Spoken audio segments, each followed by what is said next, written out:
गुरुरे ब्रह्मा गुरुरे विष्णु गुरुर्देवो महेश्वरा गुरुर साक्षात् परब्रह्मा तस्मै श्री गुरुवे नमः। आप सबको गुरु पूर्णिमा की हार्दिक शुभकामनाएं दोस्तों।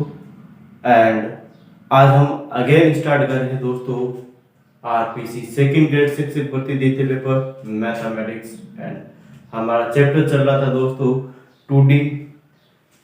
2D या द्विविमीय निर्देशांक ज्यामिति, ठीक है। एंड उसमें हमने 2 वीडियो अपलोड कर लिए हैं। कल थोड़ा सा हमारे पास एक डाउट वाला सेक्शन आया था, ठीक है, इसमें बहुत ज़्यादा डाउट था, ठीक है। वैसे मैंने वहाँ पे बताया नहीं था कि वहाँ पे डाउट है या नहीं, लेकिन आज उसको हम क्लियर करेंगे, ठीक है दोस्तों।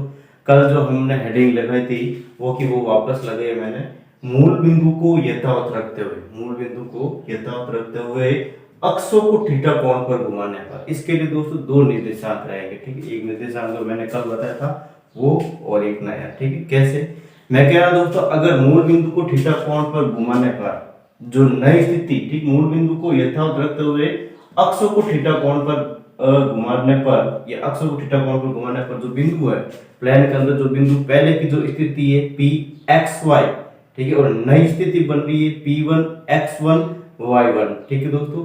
अब मैं कह रहा हूं दोस्तों, जब नई स्थिति बनती है उसके लिए हमारे पास फॉर्मूला अलग होता है। उसके लिए हमारे पास जो कल हमने फॉर्मूला, दैट मींस निर्देशांक हमने जो कल बताए थे वो, ठीक है। जो नई स्थिति बनती है उसके लिए हमारे पास निर्देशांक जो कल हमने बताए थे वो होते हैं, ठीक है। अगर मैं कह रहा हूं दोस्तों हमारे पास थीटा कोण पर मूल बिंदु को यथावत रखते हुए जो बिंदु है, या मैं कह सकता हूं दोस्तों अक्षों को थीटा कोण पर घुमाने पर जो P(x,y) अगर हमें गिवन नहीं है, ठीक है, अगर ये हमें गिवन नहीं है, ठीक है, और हमें नई स्थिति दे रखी है, तब उसके लिए हमारे पास जो गिवन नहीं है, जो बिंदु के निर्देशांक हमें पहले से ही पता नहीं है, वो उस बिंदु के निर्देशांक निकालने के लिए अलग फॉर्मूला होता है, ठीक है। ये अलग निर्देशांक होते हैं, ठीक है दोस्तों। दैट फॉर्मूला में लगभग सेम ही, ठीक है, किसी भी प्रकार का परिवर्तन नहीं, ठीक है। तो उसको समझने की कोशिश करते हैं दोस्तों। यहाँ पे कह रहा हूँ आरंभिक बिंदु तथा नई स्थिति की बिंदु, यहाँ पे लिख रहा हूँ मैं आरंभिक बिंदु, ठीक है दोस्तों। यहाँ लिख रहा हूँ मैं आरंभिक बिंदु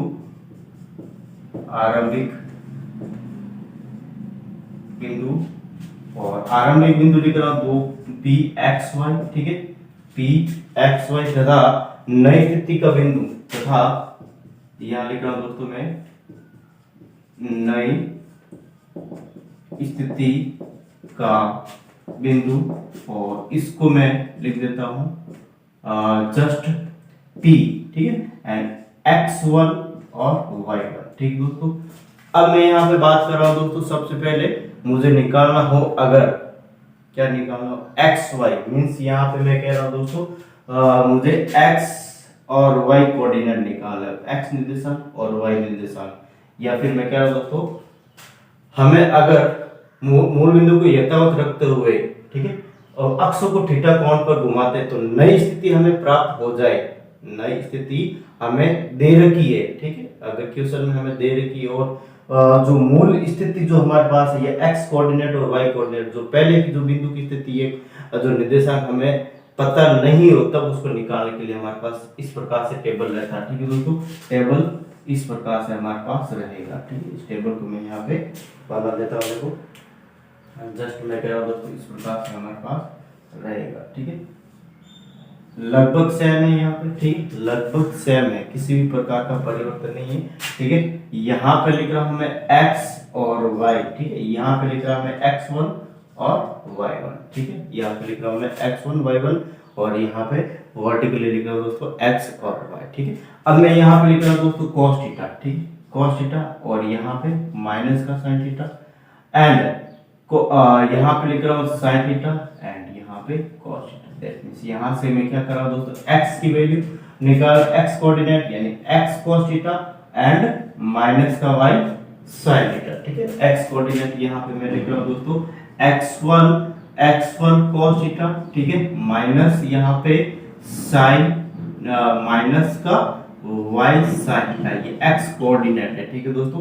इसी प्रकार से यहाँ से मैं निकाल रहा हूँ y coordinate x1 sin theta and y1 cos theta, ठीक है दोस्तों। यहाँ पे लिख रहा हूँ मैं x1 sin theta plus y1, यहाँ पर भी y1 है, ठीक है दोस्तों, और यहाँ पे लिख दिया मैंने cos थीटा, इस प्रकार से। यानी यहाँ पे दोस्तों कह रहा हूँ मैं कि आरंभिक बिंदु हमें ये दे रखा है, ठीक है। आरंभिक बिंदु हमें पता नहीं है अभी तक हमें, ठीक है दोस्तों, ये पता नहीं है यहाँ पे कहाँ पे था, ये पहले की स्थिति इसकी कहाँ पे थी, और हमें नई स्थिति दे रखी है, ठीक है, x1 y1 दे रखा है, ठीक है। तब यहाँ पे मैं कह रहा हूँ दोस्तों p x1 और y1, ठीक है, किस प्रकार से रहेंगे। यहाँ पे x की वैल्यू यहाँ पे लिख रहा हूँ दोस्तों मैं, जस्ट एक मिनट, यहाँ पे नई स्थिति की बात कर रहा हूँ, ठीक है, x1 y1 नहीं, यहाँ पे xy, ठीक है दोस्तों। इसके कोऑर्डिनेट यहाँ पे x cos theta minus x1 cos theta y1 sin theta, ठीक है, comma and x1 sin theta plus y1 cos theta, ठीक है दोस्तों। इस प्रकार से मैंने इसको लिखा। लेकिन जो कल वाली स्थिति जो मैं वापस बता रहा हूँ, ठीक है दोस्तों, अगर हमें मूल बिंदु को यथावत रखते हुए अक्ष को थीटा कोण पर घुमाने पर, ठीक है, जो आरंभिक बिंदु है वो ये दे रखा है, ठीक है। तो उसके बाद हमारे पास थीटा कोण के घुमाने के बाद उसका जो हमारे पास आरंभिक बिंदु या उसकी नई स्थिति के निर्देशांक बनेंगे, वो क्या बनेंगे, उसी में बात कर रहा हूँ, ठीक है दोस्तों। इसके लिए हमारे पास वही तरीका दोस्तों, यहाँ पे मैं जस्ट एक टेबल बना देता हूँ, देखो वो टेबल यहाँ पे, लेकिन थोड़ा सा डिफरेंट है, ठीक है, थोड़ा सा डिफरेंट, ये तो मैंने कल बताया था, ठीक है। यहाँ पे लिख रहा हूँ दोस्तों मैं x और y, ठीक है, और यहाँ पे लिख रहा हूँ x1 और y1, ठीक है, इसको समझने की आपको जरूरत है, ठीक है दोस्तों। यहाँ पे लिख रहा हूँ मैं cos थीटा sin थीटा, ठीक है, यहाँ पे लिख रहा हूँ माइनस का sin थीटा एंड यहाँ पे लिख देता हूँ दोस्तों मैं जस्ट cos थीटा, ठीक है, इस प्रकार से। दैट मींस यहाँ से मैं कह सकता हूँ दोस्तों हमारे पास जो नई स्थिति, देखो यहाँ से मैं इसको अंडरलाइन कर लेता हूँ, ठीक है, एंड यहाँ से मैं देखो क्या कर रहा हूँ दोस्तों, डायरेक्ट लिख सकता हूँ क्या मैं x, तो यहाँ से हमारे पास p x1 और y1, ठीक है, इस प्रकार से निकल के आएगा। और यहाँ से मैं डायरेक्ट कोऑर्डिनेट लिख रहा हूँ, ठीक है दोस्तों, डायरेक्ट मैं कोऑर्डिनेट लिख रहा हूँ यहाँ से x cos थीटा और y sin थीटा, ठीक है दोस्तों। यहाँ पे लिख रहा हूँ मैं x cos theta plus y sin theta, comma, ठीक है, एंड यहाँ से लिख रहा हूँ मैं x minus x sin theta और y cos theta minus x sin theta plus y cos theta. इस प्रकार से हमारे पास क्या रहेगा दोस्तों, कोऑर्डिनेट रहने वाला। आई थिंक आपको अच्छे से समझ में आया दोस्तों। इनसे रिलेटेड अभी हम क्वेश्चन करेंगे और क्वेश्चन को अच्छे से इन दोनों के बेस पर हम दो क्वेश्चन करेंगे, ठीक है दोस्तों। उनको अच्छे से समझने की हम यहाँ पे क्या करेंगे दोस्तों, कोशिश करेंगे। कोई बात जल्दी से बिना विलंब के उतार दोस्तों, फिर बाद में नेक्स्ट अगेन हम इसके बाद और भी कुछ नई बातें हैं तो करेंगे, ठीक है। एंड दोस्तों एक चीज आपको कहना चाहूंगा, ठीक है, गुरु पूर्णिमा है, ठीक है, गुरु हमेशा जस्ट अच्छा ज्ञान ही देता है दोस्तों, ठीक है। वो दक्षिणा तो लेता है, लेकिन दक्षिणा के रूप में पैसे लेता है ऐसा जरूरी नहीं, ठीक दोस्तों। मैं आपसे पैसे नहीं मांग रहा, मैं तो यही कह रहा हूँ दोस्तों, एज ए मैं गुरु हूँ, मेरे भी बहुत सारे गुरु हैं, ठीक है, अच्छे भी गुरु है, उससे भी अच्छे गुरु है, ठीक है, आपके भी बहुत सारे गुरु हैं, लेकिन आप उनके दक्षिणा के रूप में आज तक जैसा आप स्कूल के टीचर को गुरु मानते हो या फिर जो हमारे पास योगी होते हैं उनको आप गुरु मानते हो, उनको दक्षिणा के रूप में जो भी देते हो अच्छी बात है, नहीं देते हो भी अच्छी बात है, लेकिन मुझे तो आपसे गुरु दक्षिणा के रूप में कुछ ना कुछ तो चाहिए ही चाहिए, ठीक है। मुझे पैसे नहीं चाहिए, लेकिन आपको इतना करना है मेरे लिए कि जो सिद्ध एकेडमी हमारे पास चैनल है दोस्तों, ठीक है, एकेडमी है हमारा, ऑफलाइन भी है ऑनलाइन भी, ठीक है, और इसको आपको ज्यादा से ज्यादा फैलाना है, ठीक है। ये आपको काम गुरु दक्षिणा के रूप में करना है। गुरु दक्षिणा के रूप में आपको क्या करना है दोस्तों, ज्यादा से ज्यादा दोस्तों के साथ आपको इसको शेयर करना है, बताना है। सिद्ध एकेडमी पर free of cost second year शिक्षक भर्ती देखते फैक्ट पर मैथमेटिक्स की क्लासेस लग रही है, ठीक है। इसके साथ ही दोस्तों यहाँ पे मैं एक और नई अनाउंसमेंट कल भी कर चुका हूँ दोस्तों, ठीक है। वो क्या था कि सिद्ध डिफेंस एकेडमी, जहाँ पे अग्निवीरों के लिए हमारा नया बैच स्टार्ट हो रहा है दोस्तों, जल्द से जल्द तो वो भी ज़्यादा से ज़्यादा शेयर करने की कोशिश करें, सब्सक्राइब करें, ठीक है। एंड ठीक है, अपने जो भी छोटे भाई है, ठीक है, जो भी छोटे भाई बहन है जो इंटरेस्टेड है अग्निवीर बनने में, ठीक है, अग्निवीर वायुसेना में, जल सेना में, या फिर मैं कह सकता हूँ दोस्तों यहाँ पे थल सेना में, ठीक है, जो जिस सेना में भी आप जाना चाहते हो दोस्तों, एनडीए वगैरह आप एग्जाम, तो उसके लिए मैं बैच स्टार्ट कर रहा हूँ दोस्तों। यहाँ पे अभी 8% है अग्निवीर के लिए। यहाँ पे मैं एयरफोर्स में एक्स ग्रुप, वाई ग्रुप और नेवी के लिए यहाँ पे मैं बात कर रहा हूँ दोस्तों। और नेवी की मैं बात कर रहा हूँ, नेवी में भी, और एनडी के लिए, इन सब के बेस में स्टार्ट कर रहा हूँ, ठीक है। तो आप उसको ज़्यादा से ज़्यादा शेयर करना है, ठीक है दोस्तों। अपने छोटे भाई जो भी अभी 12th पास आउट हुए हैं या फर्स्ट ईयर में है, सेकेंड ईयर में है, और अभी तक कुछ उनको सही तरीके से गाइडेंस नहीं मिल रहा है, क्योंकि दोस्तों आपको भी अगर आपको महसूस हो रहा है, ठीक है, अब आपको महसूस हो रहा है क्यों नहीं हम भी 12th के बाद कंपटीशन की तैयारी स्टार्ट कर लेते, तो आज कहीं ना कहीं लग जाते हैं।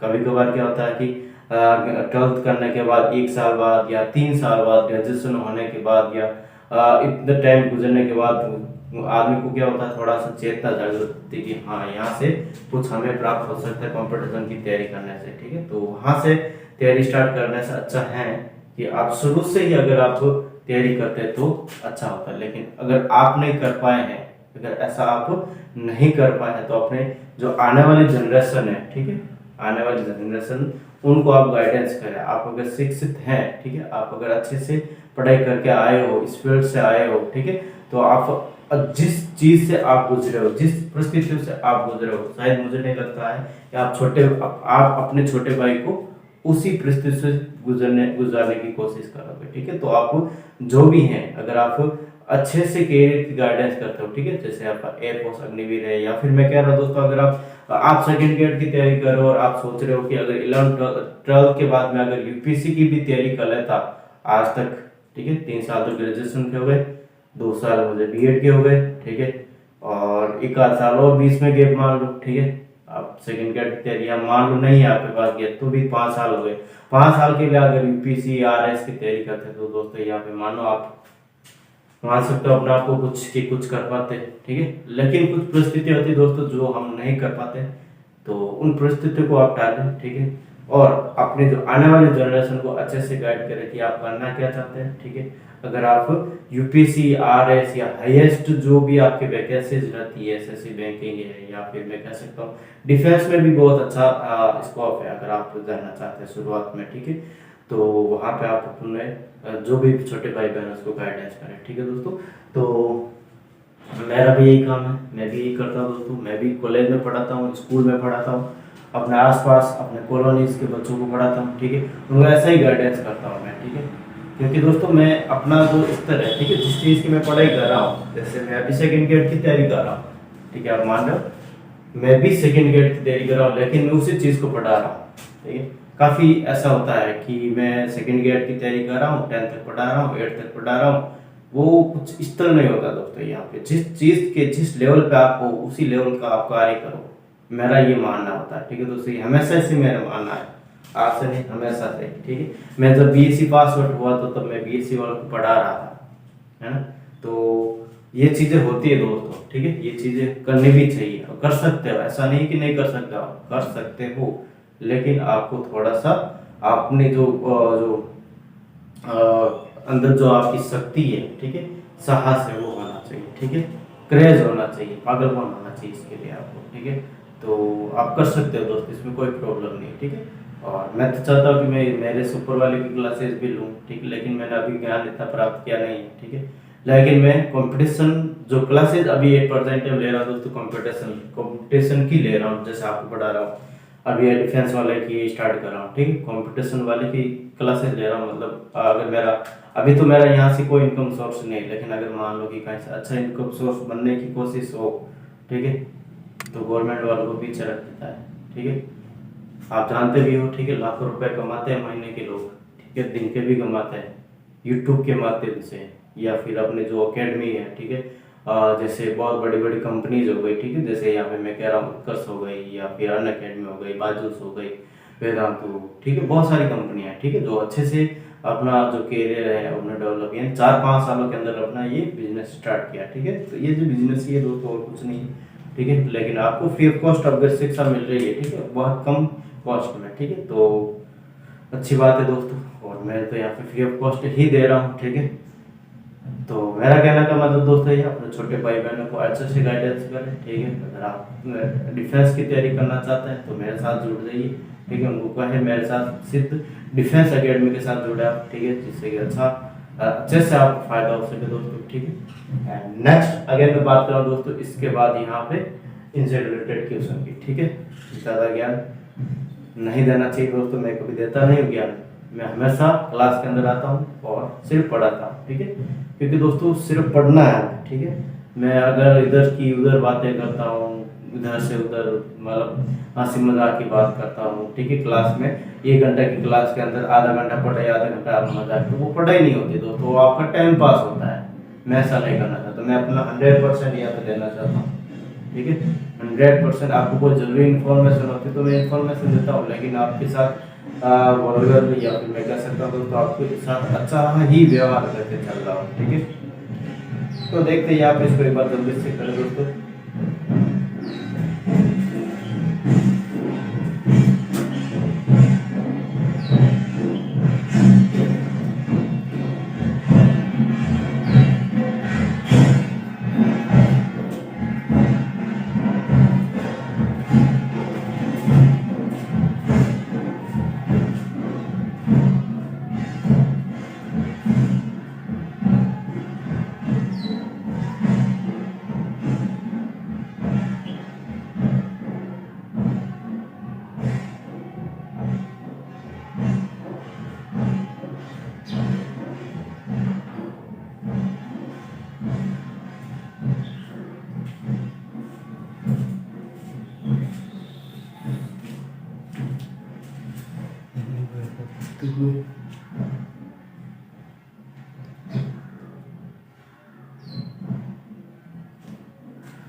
देखो यहाँ से मैं इसको हटा रहा हूँ दोस्तों। ठीक है, देखते हैं इसको आपने कर दिया है। ठीक है,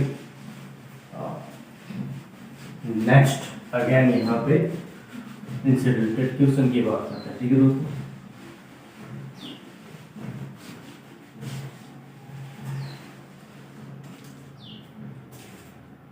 क्वेश्चन है दोस्तों यहाँ पे मूल बिंदु को यथार्थ रखते हुए क्वेश्चन है मूल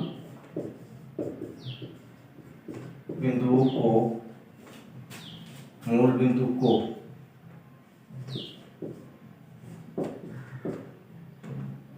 यथावत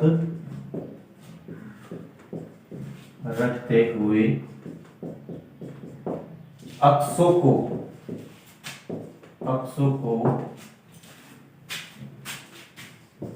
60 डिग्री कोण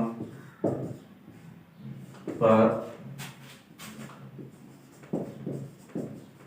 घुमाने पर। ठीक है, अक्षों को 60 डिग्री कोण पर घुमाने पर या घुमाया जाता है तो बिंदु की नई स्थिति। ठीक है, बिंदु यहाँ पे लिख रहा हूं दोस्तों, बिंदु और बिंदु के निर्देशांक में एक ले लेता हूं। ठीक है, बिंदु की नई स्थिति के निर्देशांक, नई स्थिति के निर्देशांक क्या होंगे। ठीक है, इस प्रकार से हमारे पास क्वेश्चन दे रखे दोस्तों। यहाँ पे बिंदु दे रखा है, देखो बिंदु हमें दे रखा है। ठीक है, इनिशियली पॉइंट हमें दे रखा दोस्तों, और नई स्थिति की नई पोजीशन की हमें नई स्थिति के बिंदु के निर्देशांक। ठीक है, नई स्थिति के बिंदु के निर्देशांक। ठीक है, बिंदु के निर्देशांक हमें यहाँ से निकाल। ठीक है दोस्तों, तो इसको सॉल्व करने की कोशिश करते। देखो यहाँ पे जस्ट मैं कह रहा दोस्तों, इसके लिए हमारे पास फॉर्मूला मैंने बताया था कौन सा, देखो इसके लिए मैंने बताया था दोस्तों इस प्रकार से, यहाँ पे हमारे पास x है, यहाँ पे y है, यहाँ पे x1 y1। ठीक है, एंड यहाँ पे मैं बात कर रहा हूँ दोस्तों, इसमें सबसे पहले जस्ट cos थीटा और ये sin थीटा माइनस का sin theta and cos theta. ठीक है, इस प्रकार से मैंने इसको कर दिया। दैट मींस यहाँ से हमारे पास x कोऑर्डिनेट या फिर मैं कह सकता हूँ p x1 और y1। ठीक है दोस्तों, और यहाँ से हमारे पास x cos theta y sin plus y sine theta, ठीक है, x cos theta plus y sine theta, ठीक है, कॉमा, एंड फिर बाद में माइनस का x sine theta and plus यहाँ पे मैं लिख रहा हूँ दोस्तों मैं वाई कॉस थीटा, ठीक है। इस प्रकार से मैंने इसको यहाँ पे लिख दिया और इनसे रिलेटेड जो भी हमारे पास पॉइंट्स दे रखे दोस्तों उसको लिख देते हैं, ठीक है। P x1 y1 and x ये x है हमारे पास, ये y है, ठीक है।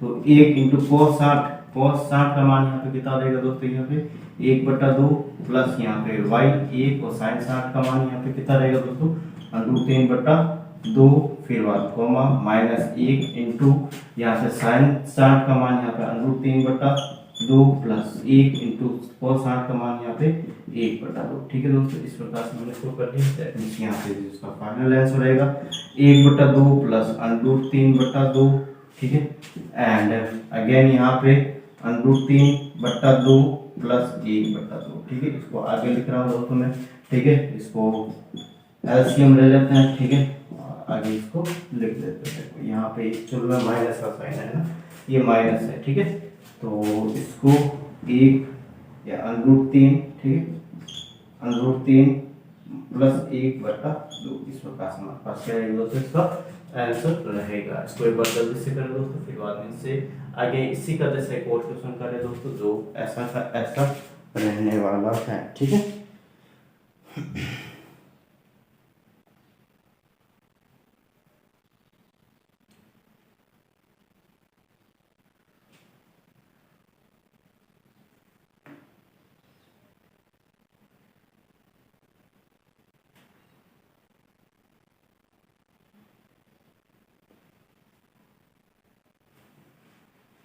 देखो इसको मैं हटा रहा हूँ दोस्तों यहाँ से, ठीक है, इस क्वेश्चन को मैं यहाँ से हटा रहा हूँ और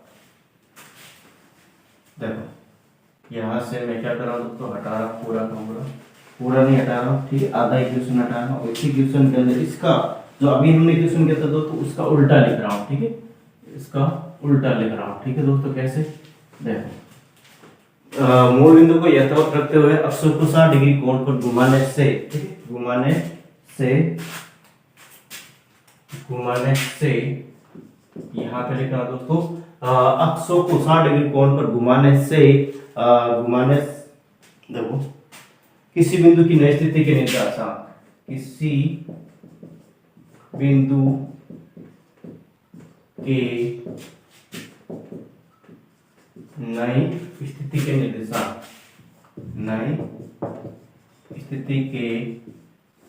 निर्देशांक, ठीक है, और नई स्थिति के निर्देशांक अभी जो हमारे पास आंसर आया था लास्ट क्वेश्चन का उसी को मैं लिख रहा हूँ दोस्तों, √3 प्लस 1/2 और माइनस √3 प्लस 1/2, ठीक है। इस प्रकार से हमारे पास नई स्थिति के निर्देशांक हमारे पास आ रहे हैं, ठीक है।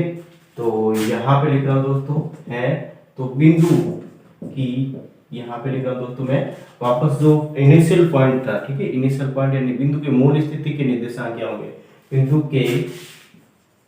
के मूल स्थिति के निर्देशांक इनिशियल पॉइंट, ठीक है, मूल स्थिति के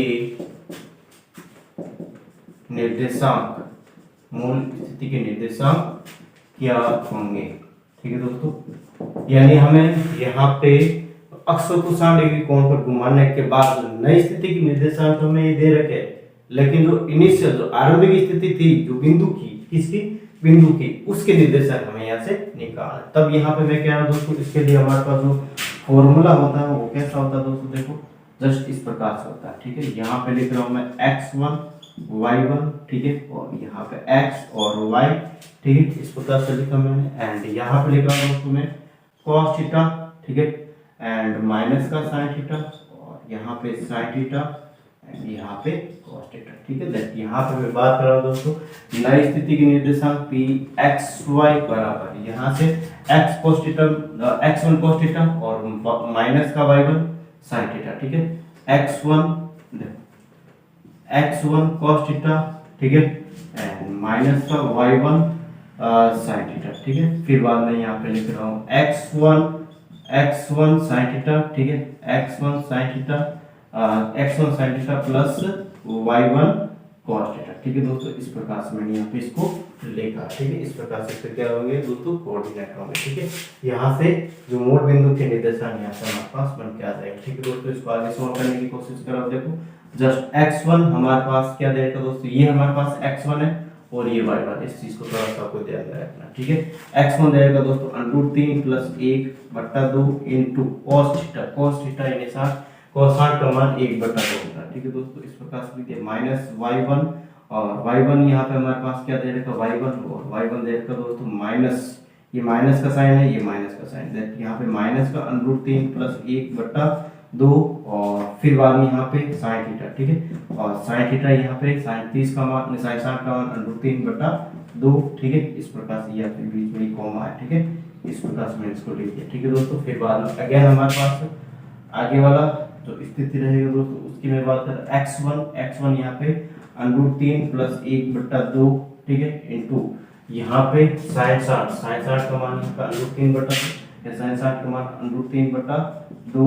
ठीक है, प्लस यहाँ पे बीच में y1 यानी माइनस का √3 + 1/2 इनटू यहाँ पे cos 60 का मान 1/2। इस प्रकार से हमारे पास ये रहता है। ठीक है, इसको सोल्व करने की कोशिश करते हैं। देखो दोस्तों, यहाँ पे मैं जो कट रहा है उसको काट देते हैं। ठीक है, जो कट रहा है उसको हम क्या कर देते हैं, काट देते हैं। देखो, या फिर पहले इसको सोल्व करते हैं। ठीक है, देखो किस प्रकार से इसको सोल्व करूंगा दोस्तों। देखो √3 + 1/4 इस प्रकार से आ गया। ठीक है, इधर यहाँ पे देखो माइनस को माइनस से गुणा करेंगे तो यहाँ पे प्लस का √3 माइनस का 1 यहाँ पे जस्ट मैं कह रहा हूँ दोस्तों नीचे 4। ठीक है, ये √3 दे रखा है। ठीक है, √3 को √3 से गुणा करो तो यहाँ पे कितना आ जाएगा, 3 आ जाएगा।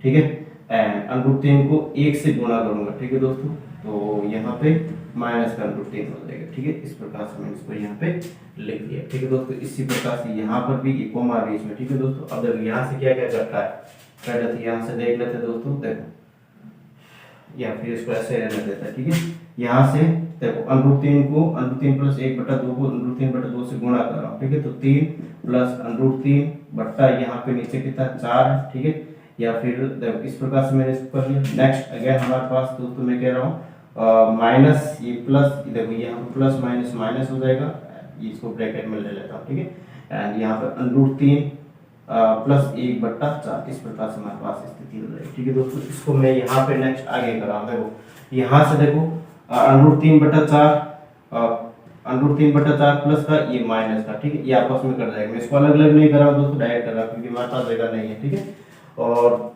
यहाँ पे 1/4 3/4 तो 1 हो जाएगा यहाँ पे। ठीक है, इसको मैं 1 लिख रहा हूँ। ठीक है, फिर बाद में यहाँ से देखो दोस्तों, यहाँ पे 3/4 और माइनस का 3, देखो यहाँ पे हमारे पास यहाँ पर हमारे पास ये हो जाएगा 3/4 √3/4 और प्लस का √3/4 माइनस का √3/4 ये आपस में कर जाएंगे। ठीक है, 3/4 और 1/4 यानी 4/4 आ जाएगा और यहाँ से भी हमारे पास 1। ठीक है, इस प्रकार से हमारे पास तो पिछले क्वेश्चन का हमारे पास कोऑर्डिनेट थे। ठीक है, वो थे हमारे आरंभिक बिंदु के एक थे, इसमें भी हमारे पास आरंभिक बिंदु के निर्देशांक एक आ जाए। ठीक है दोस्तों, आई थिंक आपको इसमें किसी प्रकार का डाउट नहीं दोस्तों। अगर आप इसको अलग अलग करते तो थोड़ा जगह भी मिल जाता। ठीक है, और अच्छे से कर पाते हैं, लेकिन यहाँ पे ऐसी कोई प्रॉब्लम नहीं दोस्तों कैलकुलेशन से। और यहाँ पे मैंने डायरेक्ट काटा है, थोड़ा सा इसको थोड़ा सा विशेष तौर से ध्यान रखें। ठीक है दोस्तों, आपको कंफ्यूजन नहीं होना चाहिए दोस्तों। ठीक है, डायरेक्ट ही मैंने काटा है। ठीक है, और आपको एग्जाम में भी ठीक है बहुत सीधे सीधे लेके चलने। ठीक है, ऐसा नहीं आपको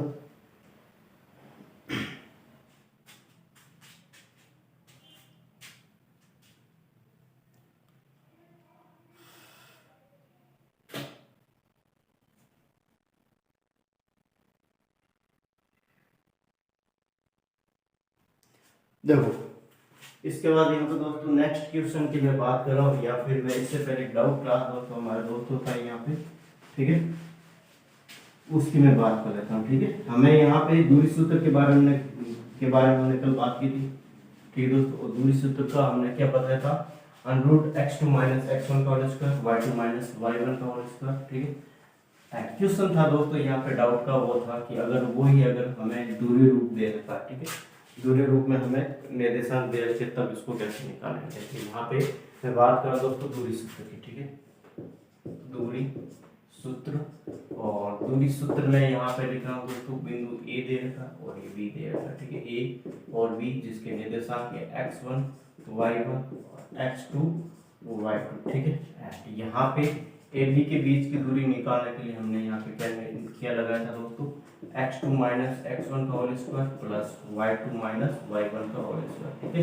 इस प्रकार से हमने इसको लिखा था। नेक्स्ट अगेन मैं बात करूँ दोस्तों, अगर हमें यहाँ पे इसमें अगर ध्रुवीय रूप दे रखा है, ठीक है दोस्तों, क्या दे रखा है, ध्रुवीय रूप, ठीक है। और ध्रुवीय रूप में यहाँ पे ध्रुवीय रूप में कोऑर्डिनेट दे रखे दोस्तों, यहाँ पे बिंदु ए के निर्देशांक यहाँ पे r1 θ1, ठीक है। फिर बाद में यहाँ पे बिंदु बी, ठीक है, इसके निर्देशांक यहाँ पे r2 θ2, ठीक है दोस्तों।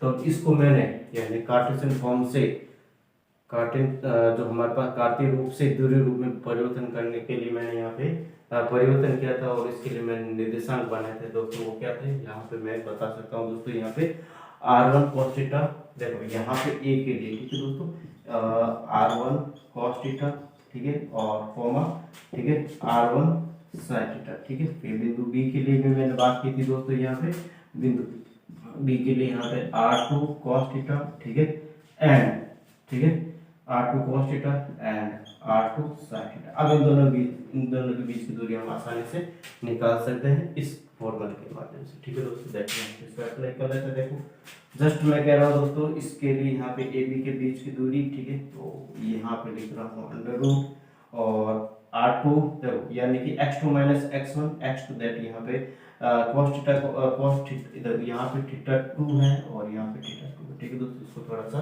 आपको विशेष तौर से ध्यान रखना चाहिए, ठीक है। दैट मीन्स यहाँ पे मैं लिख देता हूँ दोस्तों r2 cos theta, r2 cos θ2 minus यहाँ पे r1 sin theta, r1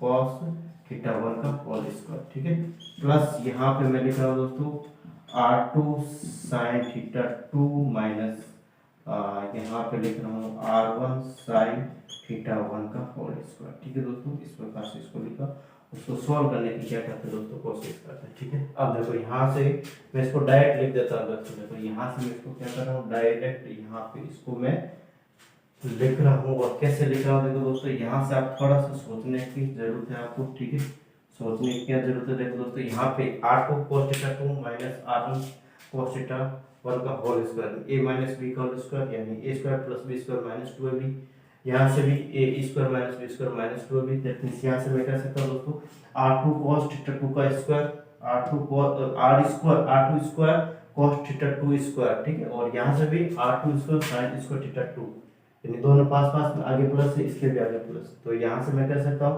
cos square θ2 sin square θ2, यानी r2 स्क्वायर कॉमन आ जाएगा, ठीक है, r2 स्क्वायर कॉमन आ जाएगा, दैट यहाँ पे cos स्क्वायर θ2 sin स्क्वायर θ2, इसका मान 1 हो जाएगा। इसी प्रकार से यहाँ से भी हमारे पास दोस्तों मैं कह रहा हूँ माइनस कॉमन, या फिर मैं कह सकता हूँ यहाँ से भी देखो यहाँ पे a square plus b square means यहाँ पे मैं कह रहा हूँ r1 cos square θ1 r1 square cos square θ1, और यहाँ से भी मैं कह सकता हूँ दोस्तों यहाँ से भी हमारे पास r1 square sin square θ1, that means यहाँ से भी cos स्क्वायर θ1 और sin स्क्वायर θ1, इसका मान 1 हो जाएगा। और यहाँ से मैं कह सकता हूँ दोस्तों हमारे पास फाइनली देखो यहाँ से बचेगा r1 square plus r2 square, ठीक है, ये चीज बचने वाला, ठीक है दोस्तों। और फिर बाद में यहाँ पे माइनस 2ab, ये दोनों भी बच रहे हैं, यहाँ से माइनस 2ab मीन्स यहाँ पे मैं कह सकता हूँ दोस्तों हमारे पास 2r1 r2 ये तो बचेगा ही बचेगा, ठीक है। कॉमन आने के बाद हमारे पास दोस्तों मैं कह रहा हूँ cos θ1 माइनस θ2 ये भी बचेगा, ठीक है दोस्तों। cos θ1 माइनस θ2 का जो एक्सपांडेड फॉर्म होता है दोस्तों वो यहाँ से हमारे पास मिल के आ जाएगा, ठीक है। तो ये हमारे पास अगर हमें दूरी सूत्र का रूप कार्तीय रूप में दे रखा है इस प्रकार से फॉर्मूला, तो दूरी रूप में हमारे पास इस प्रकार से फॉर्मूला बनेगा जब हमें यहाँ पे r1 r2 या θ1 θ2 में इस प्रकार से दे रखे हैं, ठीक, दूरी रूप के। तो इस प्रकार से हमारे पास फॉर्मूला देगा, तब इसको इस प्रकार से हम कर सकते हैं, ठीक है दोस्तों।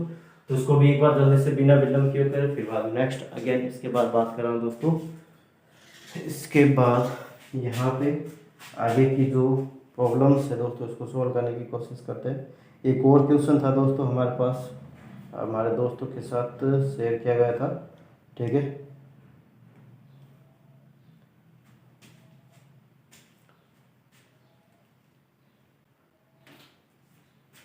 देखो इसको मैं हटा रहा हूं दोस्तों यहाँ से, ठीक है।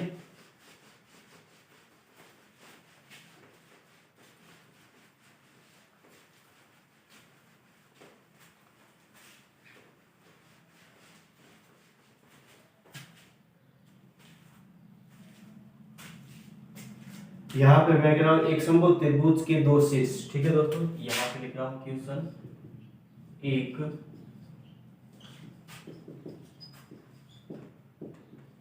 समबाहु त्रिभुज के दो शीर्ष, ठीक है। दो शीर्ष हमें दे रखे दोस्तों जी, और इसके कोऑर्डिनेट हमारे पास इस प्रकार से दे रखा 0 0 व 3 √3, ठीक है दोस्तों। इस प्रकार से हमारे पास दो शीर्ष दे रखे एक त्रिभुज के, ठीक है दोस्तों। है तो समबाहु त्रिभुज के तीसरा शीर्ष क्या होगा, ठीक है।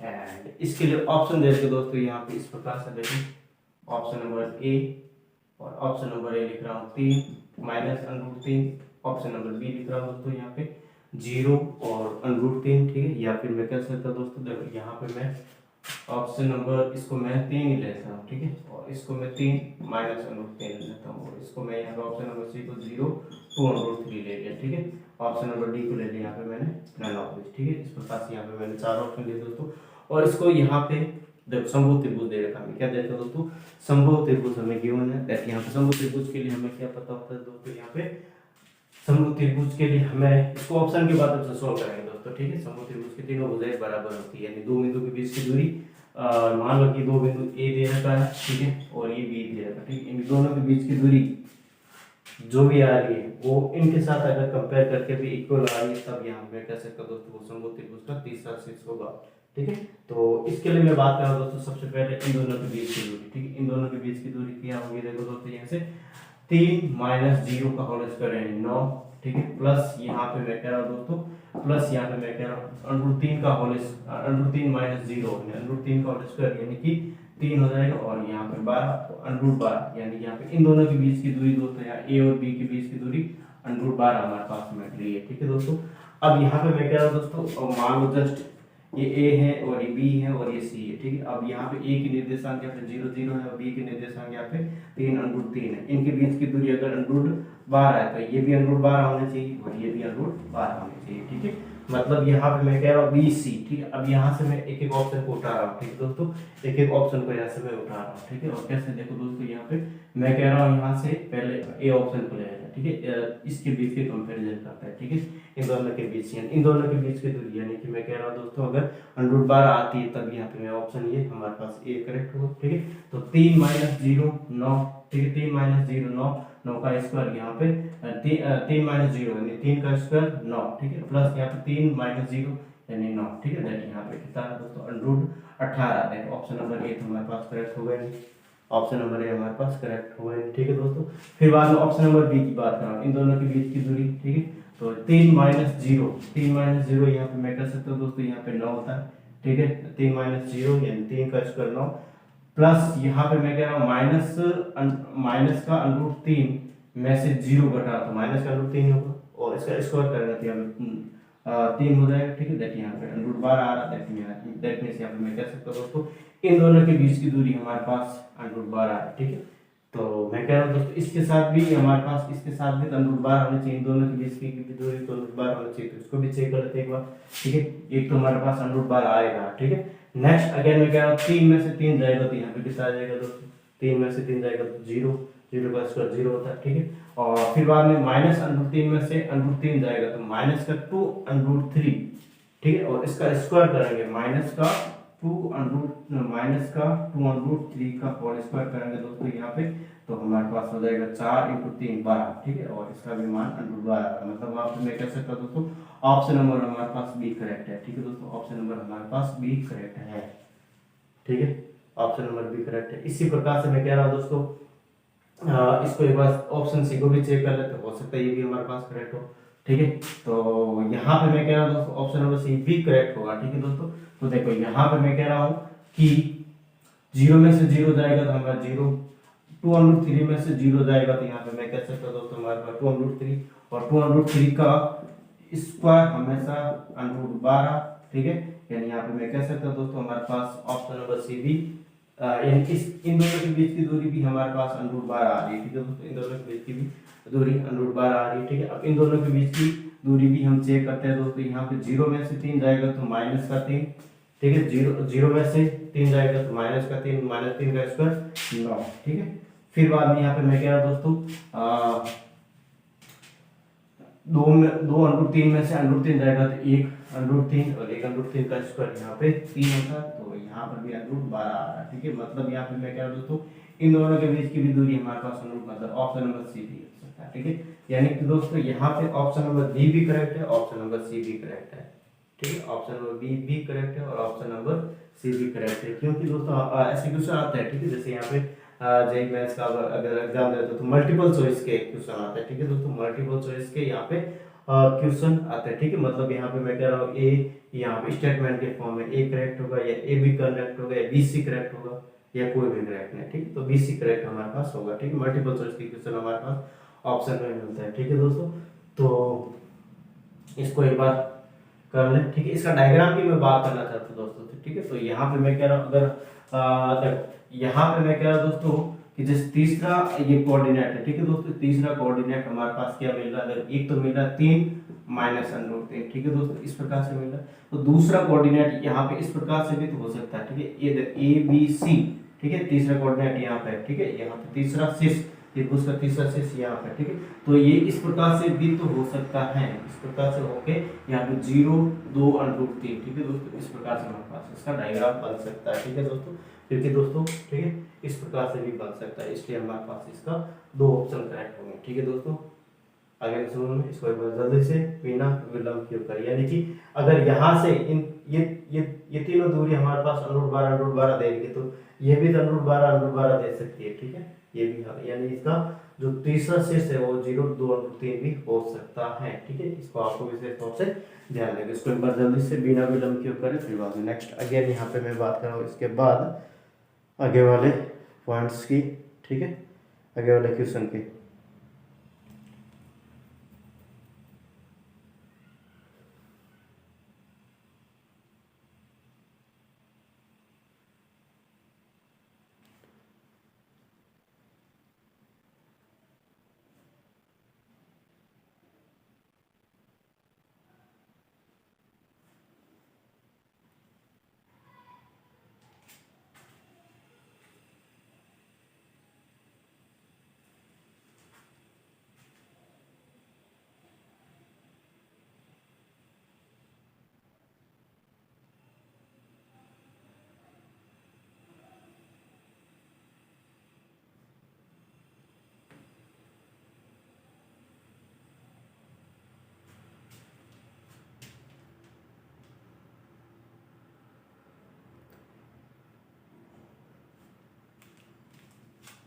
जब यहां से मैं इसको हटा रहा दोस्तों।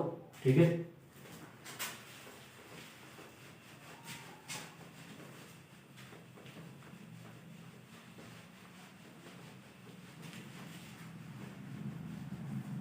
क्वेश्चन है हमारे पास एक त्रिभुज के शीर्ष। ठीक है, यहां पे लिख रहा हूं एक क्वेश्चन है दोस्तों, एक त्रिभुज के शीर्ष, और शीर्ष है दोस्तों इस प्रकार से 2, -5, 3, 1 और 9, 0 है, तो त्रिभुज है। ठीक है, और त्रिभुज किस प्रकार से दोस्तों, इसके मैं ऑप्शन लिख रहा हूँ इस प्रकार से। ऑप्शन नंबर ए समबाहु त्रिभुज, समबाहु त्रिभुज है। ठीक है, ऑप्शन नंबर बी यहाँ पे लिख रहा हूँ समद्विबाहु त्रिभुज, समद्विबाहु त्रिभुज है। ठीक है, ऑप्शन नंबर सी की बात कर रहा हूँ दोस्तों, यहाँ पे विषमबाहु है। ठीक है, यहाँ पे मैं लिख देता हूँ समकोण त्रिभुज है। ठीक है, फिर बाद में यहाँ पे लिख रहा हूँ option number D, option number D में लिख रहा हूँ दोस्तों विषमबाहु त्रिभुज, विषम बाहु त्रिभुज है। ऑप्शन नंबर ई की मैं बात कर लेता हूं दोस्तों, समकोण समद्विबाहु त्रिभुज। ठीक है, समकोण समद्विबाहु त्रिभुज है। इस प्रकार से मैंने यहाँ पे 5 ऑप्शन दिए दोस्तों, A B C D E, और इनमें से बताना दोस्तों कौन सा त्रिभुज है। ठीक है, तो देखो यहाँ से इसको स्टेप बाय स्टेप सोल्व करने की क्या करते हैं दोस्तों, कोशिश करते हैं। ठीक है, तो यहाँ पे इसके कोऑर्डिनेट लिखे हैं, उसको मैं लिख देता हूँ। ठीक है, इस प्रकार से। ठीक है, तो देखो इसको मैं ले ले ए बी और सी। ए बी के बीच की दूरी निकालो दोस्तों। सबसे पहले ए बी के बीच की दूरी यहाँ पे इन दोनों की 3 में से 2 जाएगा, 3 में से 2 जाएगा, तो यहाँ पे 1 का स्क्वायर 1। ठीक है, 1 का स्क्वायर कितना होता है 1। ठीक है, 1 में से -5 आएगा तो 6 का स्क्वायर 36, 36 प्लस 1। ठीक है, दैट यहाँ पे ए बी कितना जाएगा दोस्तों, √37 आएगा। कितना जाएगा, √37 आ जाएगा। बी सी की यानी ए और बी के बीच की दूरी निकाली मैंने। ठीक है, अब मैं बी और सी के बीच की निकाल रहा हूँ। ठीक है दोस्तों, यहाँ पे लिख देता हूँ बी सी, और 9 में से यहाँ पे मैं क्या दोस्तों 3 जाएगा, 6 का स्क्वायर 36, 0 में से 1 जाएगा -1 का स्क्वायर यहाँ पे 1, 36 प्लस 1 37, तो √37 यहाँ पर भी आ रहा ऑप्शन। और फिर बाद में यहाँ पे मैं कह रहा हूँ दोस्तों ए और सी के बीच की दूरी निकाला। ठीक है, ए सी लिख रहा हूँ। ठीक है, और ए सी यहाँ पे मैं कह रहा हूँ 9 में से 2 जाएगा, 7 का स्क्वायर 49। ठीक है, और 0 में से यहाँ पे 25 यानी प्लस का 5 का स्क्वायर, यहाँ पे 25 और 25 प्लस 49 यानी 47। ठीक है, 47 √47 हमारे पास आया। ठीक है दोस्तों, अब यहाँ पे ये किसको डिनोट करा, देखो दोस्तों यहाँ पे मैं कह रहा हूँ दो भुजाएं समान हो, वो क्या होता है समद्विबाहु त्रिभुज। समद्विबाहु त्रिभुज यहाँ पे भी लिखा हुआ और ऑप्शन नंबर ई में भी लिखा समद्विबाहु त्रिभुज। लेकिन यहाँ पे मैं क्या दोस्तों ऑप्शन नंबर हमारे पास ई वाला करेक्ट होगा। क्यों होगा, क्योंकि दोस्तों यहाँ पे इसके साथ ही मैंने समकोण त्रिभुज की भी कंडीशन बताई थी, दो भुजाओं के वर्गों का योग, दो भुजाओं के वर्गों का योग तीसरी भुजा के वर्ग के बराबर होता है। ठीक है, मतलब √37 का स्क्वायर 37 प्लस √37 का स्क्वायर बराबर √, यहाँ पे मैं क्या स्क्वायर किया। ठीक है, 37 यहाँ पे 74 हो जाएगा, और इधर भी हमारे पास 74 हो जाएगा। ठीक है, इस प्रकार से यहाँ पे।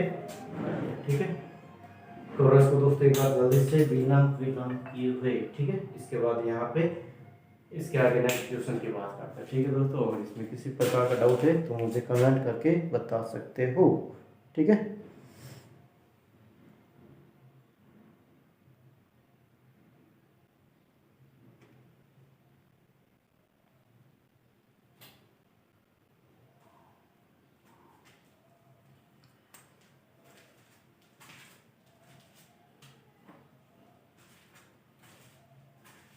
नेक्स्ट क्वेश्चन या नेक्स्ट कंसेप्ट की बात करते हैं। ठीक है दोस्तों, और नेक्स्ट कंसेप्ट रहेगा दोस्तों हमारे पास जब हमें 4 बिंदु दे रखे हैं। ठीक है, तो 4 बिंदु दे रखे तब यहाँ पे मैं कह सकता हूँ हमारे पास आयत होगा एक तो। ठीक है, 4 बिंदु से आयत बनता है और वर्ग भी बनता है, समांतर चतुर्भुज भी बनता है और समचतुर्भुज भी बनता है। ठीक, इन चारों की बात करेंगे। ठीक है दोस्तों, यहाँ पे 4 बिंदु ए बी सी डी होने पर यहाँ पे हेडिंग है दोस्तों, यहाँ पे जस्ट 4 बिंदु ए बी सी डी होने पर 4 बिंदु ए बी सी डी होने पर, और यहाँ पे मैं इस प्रकार से लिख देता हूँ। ठीक है, ए बी सी डी। ठीक है, एंड सबसे पहले मैं बात कर रहा हूँ दोस्तों आयत। ठीक है, रेक्टेंगल आयत की मैं यहाँ पे क्या कर रहा हूँ दोस्तों बात। ठीक है, आयत में हमेशा ध्यान रखना दोस्तों इसके चारों भुजाओं आमने सामने की भुजा बराबर होती है, उसके विकर्ण समान होता है। ठीक है दोस्तों, यहाँ पे मैं बात कर रहा हूँ दोस्तों आयत के लिए, और आयत में ए बी बराबर सी डी। ठीक है, आमने सामने की भुजा बराबर होती है। ठीक है, और ए डी बराबर यहाँ पे लिख रहा हूँ बी सी, तथा यहाँ पे लिख रहा हूँ दोस्तों ए सी बराबर बी डी। ठीक है, इस प्रकार से जब हमारे पास सेटिस्फाइड हो रहा है, ठीक है, यानी कि आमने सामने की भुजाएं बराबर हो और विकर्ण बराबर हो, तब वो क्या कहलाएगा दोस्तों, तब वो कहलाएगा हमारे पास आयत कहलाएगा। ठीक है, नेक्स्ट हमारे पास लिख रहा हूं दोस्तों समांतर चतुर्भुज। क्या लिख रहा हूं मैं, समांतर चतुर्भुज। समांतर चतुर्भुज क्या होता है दोस्तों, आमने सामने की भुजा इसमें भी बराबर होनी चाहिए, आमने सामने की भुजा इसमें भी बराबर होनी चाहिए, मतलब ए बी बराबर यहाँ पे C D and AD AD बराबर यहाँ पे लिख रहा हूँ बीसी, तथा यहाँ पे विकर्ण बराबर नहीं होते, ठीक है दोस्तों, यहाँ पे AC is not equal to BD, ठीक है, यहाँ पे विकर्ण हमेशा ध्यान रखना दोस्तों बराबर नहीं होते हैं, ठीक है। नेक्स्ट अगेन मैं बात कर रहा हूँ दोस्तों इसके बाद वर्ग की, किसकी बात कर रहा हूँ दोस्तों, वर्ग स्क्वायर। और स्क्वायर में यहाँ पे क्या होता है दोस्तों यहाँ पे चारों भुजाएं समान होती है, चारों भुजाएं यानी कि वर्ग की चारों भुजाएं समान होती है, इसके साथ इसके विकर्ण भी बराबर होता है, ठीक है दोस्तों। वर्ग और वर्ग की मैं बात करूँ दोस्तों, यहाँ पे AB बराबर BC बराबर BC बराबर यहाँ पे CD बराबर यहाँ पे D, चारों भुजाएं बराबर, तथा ठीक है, तथा यहाँ पे लिख रहा हूँ दोस्तों AC बराबर BD, ठीक है। इस प्रकार से हमारे पास ये अगर कंडीशन सेटिस्फाई होती तब वो क्या कहलाएगा दोस्तों, वर्ग कहलाएगा, ठीक है। एक होता है हमारे पास समचतुर्भुज, क्या होता है दोस्तों, समचतुर्भुज, ठीक है।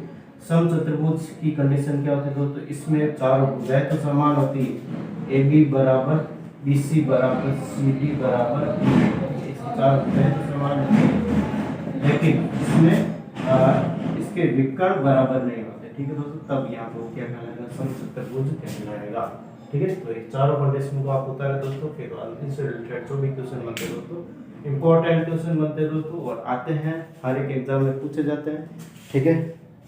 सेकंड ग्रेड में तो बहुत बार पूछा गया, ठीक है। तो इनको आपको ये जो कंडीशंस है आपको पता होना चाहिए, ठीक है दोस्तों।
इनको मैं हटा रहा हूं दोस्तों और इनसे रिलेटेड क्वेश्चन की मैं बात कर लेता हूं, ठीक है।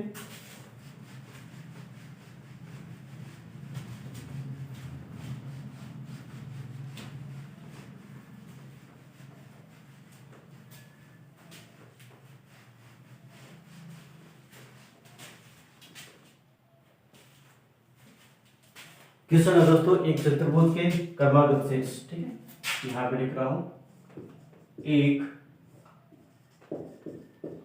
चतुर्भुज के कर्मागत शीर्ष, एक चतुर्भुज के कर्मागत शीर्ष और कर्मागत शीर्ष इस प्रकार से लिखा है तो यहाँ पे 3 - 1, ठीक है, 2 और यहाँ पे लिख देता हूँ 4, ठीक है, फिर यहाँ पे 5 और 2, ठीक है, इसके बाद यहाँ पे मैं एक और 6 लिख देता हूँ दोस्तों, यहाँ पे 6 और -2, ठीक है, 6 और -2 इस प्रकार से लिखा मैंने, 6 -3 लिख देता हूँ, ठीक है। तो चतुर्भुज होगा, यहाँ पे लिख दो दोस्तों, चतुर्भुज होगा, क्या होगा, आयत होगा, ऑप्शन नंबर ए में लिख रहा हूँ आयत होगा, ठीक है। दूसरा ऑप्शन लिख रहा हूँ मैं यहाँ पे वर्ग होगा, ऑप्शन नंबर सी यहाँ पे लिख रहा हूँ समांतर चतुर्भुज होगा, समांतर चतुर्भुज होगा, ठीक है। ऑप्शन नंबर बी की बात करोगे तो समचतुर्भुज होगा, समचतुर्भुज होगा, ठीक है दोस्तों। इनमें से कौन सा चतुर्भुज हमारे पास होने वाला है, ठीक है। तो देखते दोस्तों यहाँ पे इसको किस प्रकार से करेंगे, ठीक है। अब देखो यहाँ पे करने का तरीका भी मैं शॉर्ट तरीका बता रहा हूँ, ठीक है दोस्तों।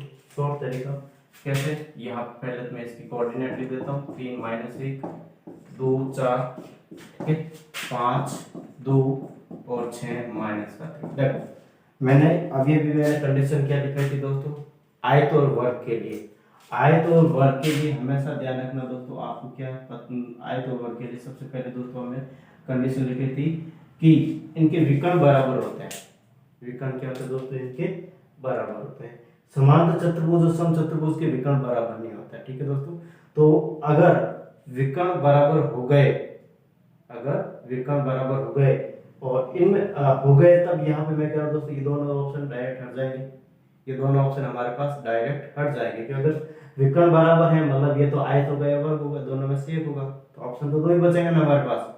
अगर मान लो कि विकर्ण बराबर नहीं है, अगर विकर्ण बराबर नहीं है तो हमारे पास ये दोनों ऑप्शन बचेंगे, ये दोनों ऑप्शन हट जाएंगे पहले ही, ये दोनों ऑप्शन तो पहले से हट जाएंगे, ठीक है। तो इन दोनों ऑप्शन में से कोई ना कोई एक ऑप्शन होगा, ठीक है दोस्तों। ये तो समांतर चतुर्भुज होगा, समचतुर्भुज। इसके साथ यहाँ पे मैंने क्या बताया था दोस्तों, आयत और समांतर चतुर्भुज के लिए आमने सामने की भुजाएं बराबर होती है, ठीक है। और वर्ग और समचतुर्भुज के लिए चारों भुजाएं समान होती है, ठीक है दोस्तों। अगर मैं यहाँ पे मैं बात करना चाहूँ दोस्तों कि वर्ग के लिए, या फिर मैं कह रहा हूँ दोस्तों ए बी बराबर बी सी, यानी लगातार दो भुजाएं समान होती हैं, लगातार दो भुजाएं समान होती हैं, तब मैं कह सकता दोस्तों यहाँ पे ये तो वर्ग होगा या समांतर चतुर्भुज। अगर विकर्ण बराबर है तो यहाँ पे वर्ग होगा, विकर्ण बराबर नहीं है तो यहाँ पे समचतुर्भुज होगा, जब लगातार दो भुजाएं बराबर हो तब, ठीक। अगर लगातार दो भुजाएं बराबर नहीं है तो यहाँ पे मैं कह सकता हूँ दोस्तों यहाँ पे समांतर चतुर्भुज होगा। अगर आयत या विकर्ण बराबर है तो आयत होगा, और यहाँ पे मैं कह रहा हूँ दोस्तों अगर विकर्ण बराबर नहीं है तो समांतर चतुर्भुज होगा, जब लगातार भुजाएं बराबर नहीं होता, ठीक है। तो इस प्रकार से हमें यहाँ पे आई थिंक क्वेश्चन को अच्छे से समझ पा रहे हैं, जो मैं कहना चाह रहा हूँ उसको आप अच्छे से समझ पा रहे हो दोस्तों, ऐसा मैं सोच रहा हूँ, ठीक है। अगर नहीं समझ में आ रहा तो अभी इसको मैं प्रैक्टिकली बता रहा हूँ, ठीक है दोस्तों। सबसे पहले यहाँ पे मैं कह रहा हूँ इनके विकर्ण की बात करेंगे, सबसे पहले इनके विकर्ण की बात करेंगे। मतलब यहाँ पे मैं कह रहा हूँ दोस्तों, ये हमारे पास ए है, ये बी है, और ये सी है, और डी है। तो हमारे पास विकर्ण ए सी की मैं बात कर रहा हूँ दोस्तों। सबसे पहले विकर्ण ए सी की बात कर रहा हूँ। विकर्ण ए सी मीन्स यहाँ पे 5 में से 3 जाएगा तो 2 का स्क्वायर 4, और 2 में से -1 जाएगा तो 3 का स्क्वायर 9, 4 + 9 यहाँ पे अनुरूट कितना हो जाएगा, 13 हो जाएगा। अनुरूट यहाँ पे कितना जाएगा दोस्तों, 13 हो जाएगा, ठीक है। फिर बाद में यहाँ पे मैं बात कर रहा हूँ दोस्तों बी डी की, ठीक है। विकर्ण बी डी की बात कर रहा हूँ, और बी डी 6 में से यहाँ पे 2 जाएगा तो यहाँ पे 4, 4 का स्क्वायर 16, और फिर बाद में यहाँ पे मैं कह रहा हूँ -3 -4 माइनस का 7, तो यहाँ पे मैं कह सकता हूँ 50, तो यहाँ पे हो जाएगा हमारे पास 50 + 16 अनुरूट 65, ठीक है दोस्तों, अनुरूट 65। अब देख सकते हैं दोस्तों यहाँ पे विकर्ण बराबर नहीं है, AC बराबर AC is not equal to BD, means यहाँ पे दोस्तों मैं कह रहा हूँ ना तो आयत होगा ये, ना वर्ग होगा, ये तो ऑप्शन हमारे पास डायरेक्ट कर जाए। विकर्ण बराबर किसमें होता है, ये तो आयत में होता है, वर्ग में होता है, ठीक है। अब यहाँ पे इन दोनों ऑप्शन में से एक ऑप्शन करेक्ट होगा, ठीक है दोस्तों। तो मैं यहाँ पे क्या कर रहा हूँ, देखो समांतर चतुर्भुज में तो आमने सामने की भुजाएं बराबर होती है, समचतुर्भुज में लगातार संख्या यानी सारी भुजाएं समान होती है। तो मैं लगातार के लिए कर रहा हूँ, यानी AB और BC निकाल रहा हूँ, AB निकाल रहा हूँ, ठीक है, और BC निकाल रहा हूँ। अगर ये दोनों बराबर होती है तो ये हमारे पास समचतुर्भुज होगा, अगर बराबर नहीं होती तो ये समांतर चतुर्भुज होगा, है ना। तो यहाँ पे मैं लिख रहा हूँ दोस्तों नेक्स्ट अगेन, सबसे पहले मैं AB निकाल रहा हूँ, और AB हमारे पास क्या 2 में से 3 जाएगा तो -1 का स्क्वायर 1, और 4 में से -1 जाएगा तो यहाँ पे 5 का स्क्वायर 25, ठीक है। तो यहाँ पे अनुरूट 26 हो जाएगा, कितना जाएगा दोस्तों, अनुरूट 26 हो जाएगा। AB हमारे पास अनुरूट 26 हो जाएगा। BC की मैं बात कर रहा हूँ दोस्तों, यहाँ पे BC मीन्स यहाँ पे मैं कह सकता हूँ दोस्तों 5 में से 3 जाएगा तो यहाँ पे 2 का स्क्वायर, नहीं 5 में से 2 जाएगा, 3 का स्क्वायर यहाँ पे 3 का स्क्वायर 9, और 2 में से यहाँ पे मैं कह रहा हूँ दोस्तों हमारे पास 4 जाएगा तो -2 का स्क्वायर 4, ठीक है, -2 का स्क्वायर 4, तो यहाँ पे 9 - 9 + 4 13, अनुरूट 13, ठीक है। दैट मींस यहाँ पे मैं कह सकता हूँ कि आमने सामने की भुजा हमारे पास बराबर नहीं, यानी AB is not equal to, नहीं सॉरी, यहाँ पे मैं कह रहा हूँ दो लगातार भुजाएं, या फिर मैं कह सकता हूँ कि ये समचतुर्भुज नहीं है, क्योंकि इनकी चारों भुजाएं समान होती है, लेकिन यहाँ पे AB बराबर BC नहीं है, ठीक है, समूह भुजाएं बराबर नहीं है, आसन भुजाएं बराबर नहीं, ठीक है दोस्तों। दैट मींस यहाँ पे मैं कह सकता हूँ ये क्या होगा, समांतर चतुर्भुज होगा। क्या होगा दोस्तों, समांतर चतुर्भुज। कितना आसान था दोस्तों ये क्वेश्चन, ठीक है। इसको एक बार जल्दी से करें, फिर बाद में एक और क्वेश्चन ऐसा कैसा करता है, ठीक है दोस्तों। इसको एक बार जल्दी से बिना विलंब किए करें, फिर बाद नेक्स्ट अगेन यहाँ पे ऐसा कैसा क्वेश्चन करता है, ठीक है।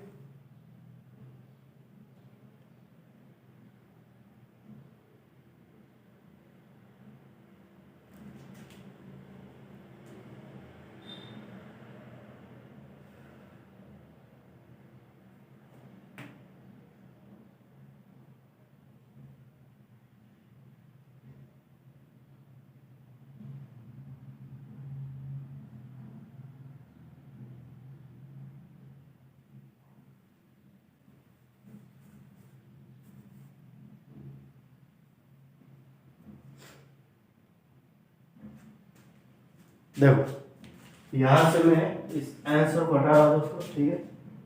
ऑप्शन वो के वो रख रहा हूँ मैं, ठीक है।